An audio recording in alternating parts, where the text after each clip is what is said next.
ನಮಸ್ಕಾರ ಸ್ನೇಹಿತರೆ, ವಿಡಿಯೋ ನೋಡ್ತಿರೋ ತಮ್ಮೆಲ್ಲರಿಗೂ ಪ್ರೀತಿಯ ಸ್ವಾಗತ. ಇವತ್ತಿನ ವಿಡಿಯೋದಲ್ಲಿ ಸೈಕೋ ಕನಸು ಅನ್ನೋ ಥ್ರಿಲ್ಲರ್ ಕಥೆನ ನಿಮ್ಮ ಜೊತೆ ಶೇರ್ ಮಾಡ್ಕೊಳ್ತಾ ಹೋಗ್ತೀನಿ. ನಿಮಗೆ ಮನೋರಂಜನೆ ನೀಡೋಕ್ಕಂತ ಇದೊಂದು ಸಣ್ಣ ಪ್ರಯತ್ನ ಮಾಡಿದ್ದೀನಿ. ಏನಾದರೂ ತಪ್ಪಾಗಿದ್ದರೆ ಮುಲಾಜಿಲ್ದೆ ಹೇಳಿ, ನಾನು ಯಾವುದೇ ಬೇಜಾರಿಲ್ಲದೆ ಸರಿ ಮಾಡ್ಕೊಳ್ತೀನಿ ಅಂತ ಹೇಳ್ತಾ ಬನ್ನಿ ವಿಡಿಯೋ ಶುರು ಮಾಡೋಣ. ರಾತ್ರಿ 10 ಗಂಟೆ ಆಗಿತ್ತು. ಶಿವು ಕೇಳ್ತಾನೆ, ಮೇಡಮ್ ಮನೆಗೆ ಹೋಗೋದಿಲ್ವಾ? ಮೇಡಮ್ಗೆ ಅವತ್ತು ಮನೆಯಲ್ಲಿ ಇಂಟರ್ನೆಟ್ ಕೈ ಕೊಟ್ಟಿತ್ತು. ಮಾರನೇ ದಿನವೇ ಸಬ್ಮಿಟ್ ಮಾಡಬೇಕಾಗಿದ್ದ ರಿಪೋರ್ಟು ಇನ್ನೂ ಹಾಗೆ ಬಾಕಿ ಇತ್ತು. ಇದರಿಂದನೇ ಆಫೀಸ್ನಲ್ಲಿ ಕೆಲಸ ಮುಗಿಸಿ ಮನೆಗೆ ಹೋದ್ರಾಯ್ತು ಅಂತ ಅಂದ್ಕೊಂಡಿದ್ರು.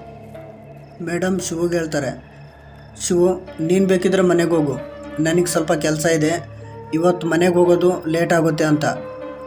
ಅದಕ್ಕೆ ಶಿವು, ಬೇಡ ಮೇಡಮ್, ನೀವೊಬ್ಬರೇ ಇಲ್ಲಿರೋದು ಸರಿಯಲ್ಲ, ನಾನಿಲ್ಲೇ ಪಕ್ಕದಲ್ಲಿರೋ ರೆಸ್ಟ್ ರೂಮಲ್ಲಿ ಇರ್ತೀನಿ, ಏನಾದರೂ ಪ್ರಾಬ್ಲಮ್ ಆದರೆ ಕಾಲ್ ಮಾಡಿ ಅಂತ ಹೇಳ್ದ. ಅದಕ್ಕೆ ಮೇಡಮ್, ಸರಿ ಒಂದು ಲೋಟ ಕಾಫಿ ತಂದಿಡು. ಶಿವು ಕಾಫಿ ತಂದಿಟ್ಟು ಹೋದ್ಮೇಲೆ ಮೇಡಮ್ ಮತ್ತೆ ಅವ್ರ ಕೆಲಸದಲ್ಲಿ ಬ್ಯುಸಿ ಆದರು.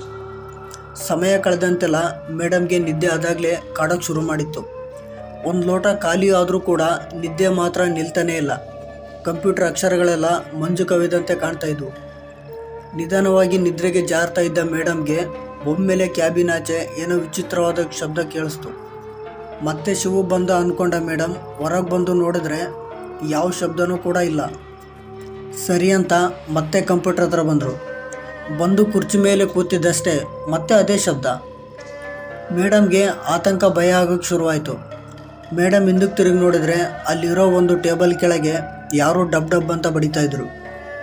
ಟೇಬಲ್ ಹತ್ರ ಹೋದಂತೆಲ್ಲ ಆ ಶಬ್ದ ಸಡನ್ನಾಗಿ ನಿಂತೋಯ್ತು.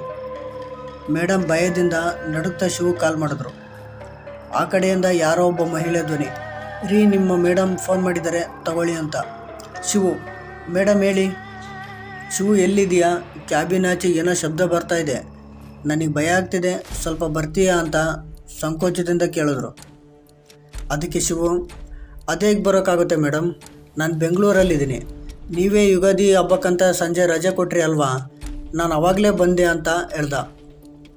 ಮೇಡಮ್ ಭಯದಿಂದ ಕೈ ನಡಿಗೆ ಕೆಳಗೆ ಬೀಳ್ತಾ ಇದ್ದ ಮೊಬೈಲನ್ನು ಟೇಬಲ್ ಮೇಲಿಟ್ಟು ಅಲ್ಲೇ ಪಕ್ಕದಲ್ಲಿರೋ ಸೋಫಾ ಮೇಲೆ ಕೂತರು. ಹಾಗೆ ಭಯದಿಂದ ನೋಡ್ತಾ ಮೇಡಮ್ ದೃಷ್ಟಿ ಟೇಬಲ್ ಮೇಲಿದ್ದ ಕಾಫಿ ಲೋಟದ ಮೇಲೆ ಬೀಳ್ತು.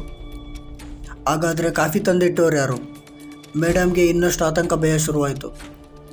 ರಾತ್ರಿ 1 ಗಂಟೆ ಆಗಿತ್ತು. ಮೇಡಮ್ಗೆ ಸಡನ್ನಾಗಿ ಅಮ್ಮ ಹೇಳಿದ ನೆನಪಾಯಿತು. ನಾಳೆ ಯುಗಾದಿ ಹಬ್ಬ, ಅದರ ಹಿಂದಿನ ಅಮಾವಾಸ್ಯೆ ರಾತ್ರಿ ತುಂಬ ಕೆಟ್ಟದ್ದು ಅಂತ ಹೇಳಿದರು. ಮೇಡಮ್ಗೆ ಆ ಮಾತು ನೆನಪಾಗಿ ಭಯದಿಂದ ಗಂಟಲು ಒಣಗ್ತಾ ನಿಲ್ಲೋಕ್ಕೆ ತ್ರಾಣ ಇಲ್ಲದಂತಾಗಿತ್ತು. ಒಂದು ಕ್ಷಣ ಕಣ್ಮುಚ್ಚಿ ಬಿಟ್ಟವರಷ್ಟೇ ಎದುರುಗಡೆ ಶಿವು ನಿಂತಿದ್ದ. ಅರೆ ಶಿವು, ಬೆಂಗಳೂರಿಂದ ಯಾವಾಗ ಬಂದೆ? ಇಷ್ಟು ಬೇಗ ಬರೋದಕ್ಕೆ ಹೇಗೆ ಸಾಧ್ಯ ಆಯಿತು ಅಂತ ಪ್ರಶ್ನೆ ಮೇಲೆ ಪ್ರಶ್ನೆ ಕೇಳ್ತಾ, ಶಿವು ಇಲ್ಲೇನೋ ವಿಚಿತ್ರ ನಡೀತಾ ಇದೆ, ಇಲ್ಲಿಂದ ಬೇಗ ಹೋಗಬೇಕು ಬಾ ಅಂತ ಕ್ಯಾಬಿನ್ ಆಚೆಯಿಂದ ಹೊರಗಡೆ ಹೊರಟರು. ಅವರ ಆಫೀಸಿಂದ ಹೊರಗೆ ಹೋಗೋಕ್ಕೆ ಸಾಧ್ಯನಾ? ಯಾಕಂದರೆ ಆಫೀಸ್ನ ಡೋರ್ಗಳೆಲ್ಲ ಹೊರಗಡೆಯಿಂದ ಕ್ಲೋಸ್ ಆಗಿತ್ತು.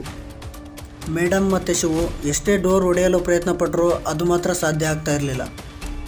ಶಿವು ಹೇಳ್ದ, ಇರಿ ಮೇಡಮ್, ಕಬ್ಬಿಣದ ರಾಡ್ ತರ್ತೀನಿ ಅಂತ ಬೇರೆ ರೂಮ್ಗೆ ಹೋದವನು ಮತ್ತೆ ವಾಪಸ್ ಮೇಡಮ್ ಹತ್ರ ಬರಲೇ ಇಲ್ಲ.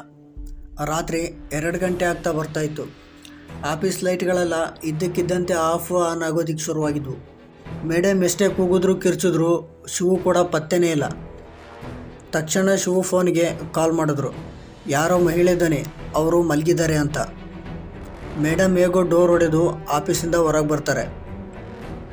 ಹೊರಗಡೆ ಆಗ್ತಾನೆ ಮಣ್ಣು ಮಾಡಿದ ಸಮಾಧಿ ಇತ್ತು.